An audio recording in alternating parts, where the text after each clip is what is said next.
आपके अंदर वो पैशन होना चाहिए ये तैयारी करने के लिए।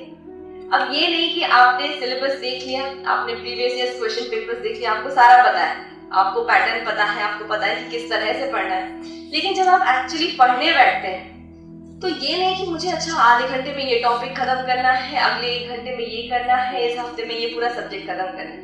नहीं, आप यदि एनसीईआरटीज भी पढ़ने बैठ रहे हैं तो उनको एंजॉय करिए। एटलीस्ट पहली रीडिंग जो आपकी होगी किसी भी बुक की, उसको आप थॉरली एंजॉय करिए, उसमें इंटरेस्ट लेके पढ़िए कि आपको कुछ नया जानने के लिए मिल रहा है। क्योंकि इससे पता है 2 फायदे होते हैं। पहला तो ये होता है कि आपका नॉलेज तो बढ़ ही रहा है, दूसरा ये होता है कि जो हम बात करते हैं कि यूपीएससी का सिलेबस इतना वास्ट है, उसके लिए इतना सारा मटेरियल हमको पढ़ना पड़ता है, लेकिन रिटेंशन कम होती है।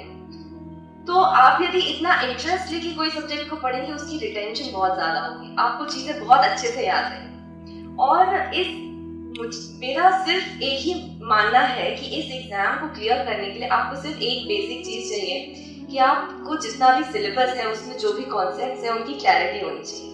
ठीक है, आप कुछ चीजें ऐसे रट के नहीं जा सकते।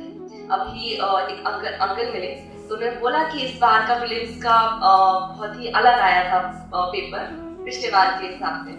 तो डेफिनेटली ये तो होना ही है, यूपीएससी का यूपीएससी जिस तरह से एग्जाम्स कंडक्ट कराता है उसका कोई सेट पैटर्न नहीं है कि प्रीलिम्स एग्जामिनेशन में क्वेश्चन इसी तरह से आएंगे। ओके, ये हर साल चेंज होता है एंड हमें उसके लिए रेडी रहना है, हमें किसी भी कॉन्टिजेंसी के लिए रेडी रहना है।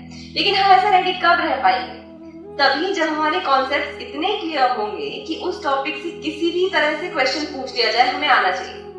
ओके, कई बार हो सकता है क्वेश्चन स्ट्रेट फॉरवर्ड आ गया, आपसे बन जाता है, लेकिन कई बार क्वेश्चन इतना घुमा फिरा के आता है कि आप शायद वो एनालिसिस नहीं कर पाते, तो आपको अप्रोप्रिएट आंसर नहीं चूज कर पाते।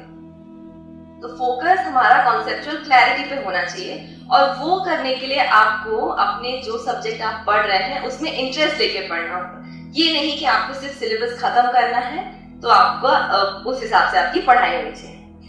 Alright, then third is patience.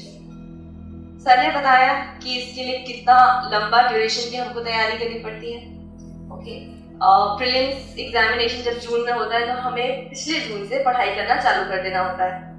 अब आपको यदि पूरा मान लो आपका प्रीलिम्स क्लियर हो गया तो आप ऑलमोस्ट 1.5 साल सिर्फ इसी चीज के लिए पढ़ रहे हैं।